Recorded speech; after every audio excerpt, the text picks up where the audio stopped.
So, welcome. Today I decided to go ahead and do a little bit of Facebook Live to show you some of the sorting process that we go through. Um, this sorting really is going to be materials that have been dropped off during our drive-thrus that we don't do anymore due to contamination.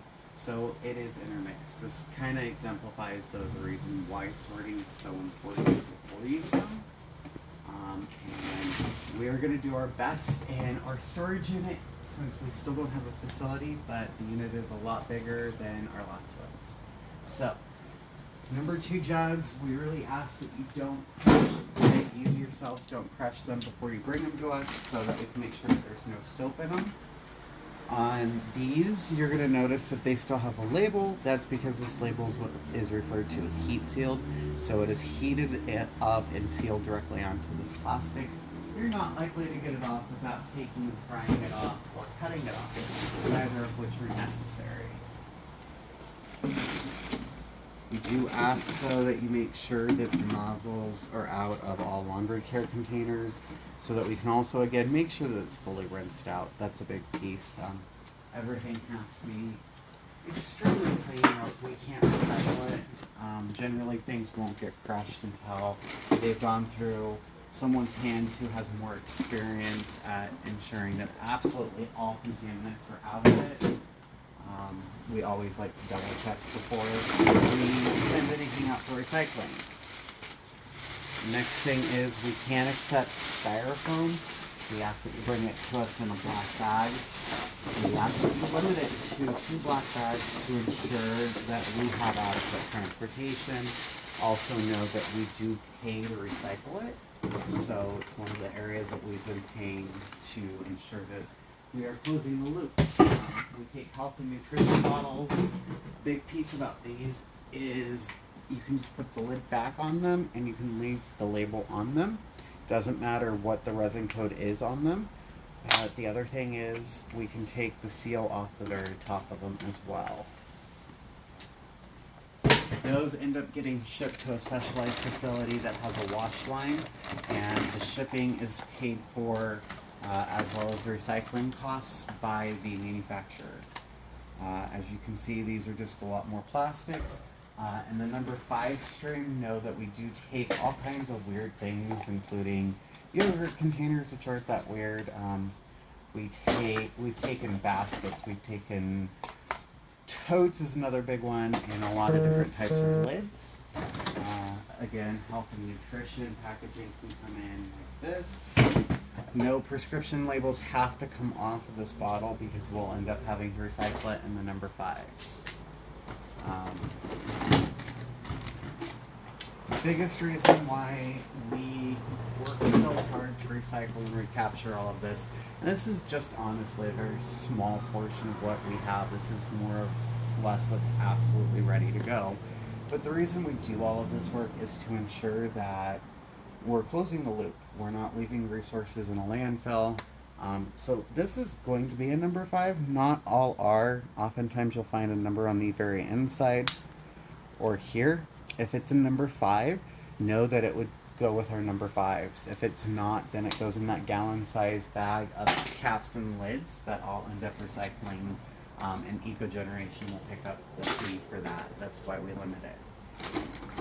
You're going to oftentimes find resin codes in some of the weirdest places on plastics. Jugs, it's relatively easy. You're going to find it here at the bottom. Most colored jugs, not all, but most are going to be a number 2. If it's not a number 2, it's going to be a number 1. Clear jugs will be either number 1, number 2, or number 5.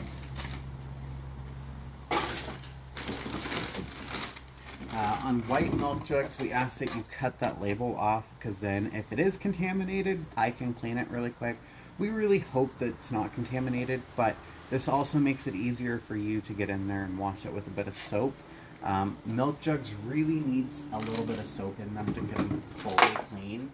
If you don't get a milk jug fully clean, you are much more likely to have it develop mold over time.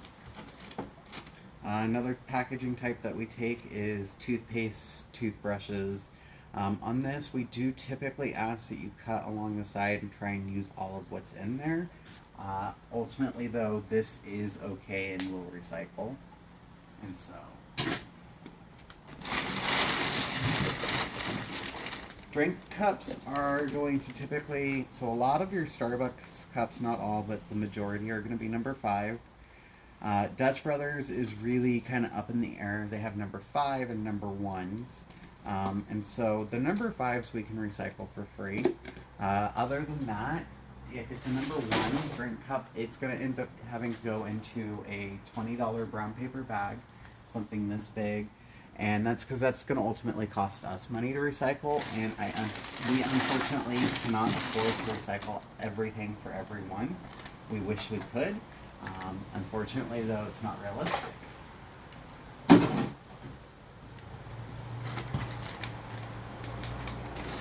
So some of the other odd things that we can take is, I'll end up cutting the string off, but we can take markers, we can take pens and pencils.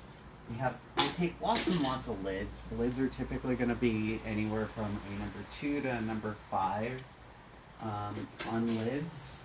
The one thing that I will say and suggest is know that it's not always super easy to find a resin code. Sometimes it's printed rather big. Sometimes you have to actually look around for it, and you'll see that this one's printed here tiny. Other times, see if I can find a harder to find one. So thankfully this person marked it, but on this one it's really hard to find it because the ridge is shadow. So what I start to do is I look for any markings, and then I just try and right side that up. Generally your number will be on one of the 2 sides. So the reason that everything has to be separated is the majority of our recycling goes to, the majority of the 245 goes to a recycler who doesn't have a wash line, or when they get one, it's gonna be best to still have it separated. And they also don't have a sort line, so even with a wash line, they'd still want us to sort it. Sorting is important because plastics have different melt points, they're made of different resins. So here's an example of a number 1 jug. You'll find the big number 1 on the bottom. The thing about number 1s that we can recycle free is all of them have to have a screw top. This is also going to be a little bit denser of a number 1, so a little bit thicker than your clamshells. We can still recycle your clamshells, but to recycle a clamshell, again, that needs to go in a $20 bag. I often get asked, well, what happens with the $20 bags? The $20 bags goes to a company called TerraCycle, and it goes through their program. It's called Zero Waste. We actually essentially crowdsource the funding. Boxes are several $100s in most cases, and the one that we get is actually $218, give or take a few dollars. We crowdsource that to 10 people.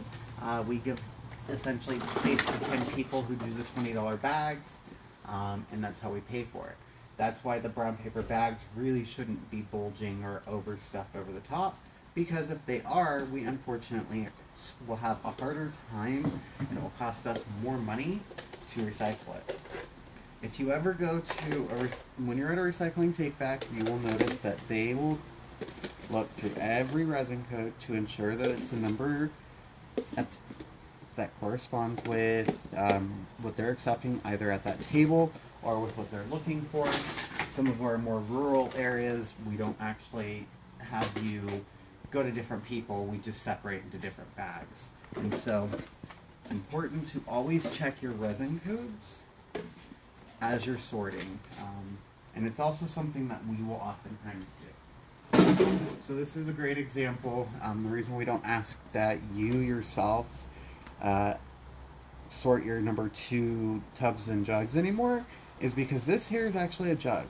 This line here on the bottom makes it a jug, and so that is very counterintuitive to what you might think. You may think that this is a container. It looks like a container, acts like a container, however it's made differently.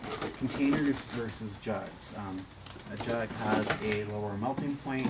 A jug is made not in a mold, but rather in an injection mold. So that's why you'll see they're oftentimes seamed together at the bottom and the sides. Are there any questions at this point? So as you can see, I have a lot ahead of me, and this is just a very small portion of what we have ahead of us today. So since there's no questions, I bid you all adieu, and thanks for joining me and watching me sort a little bit.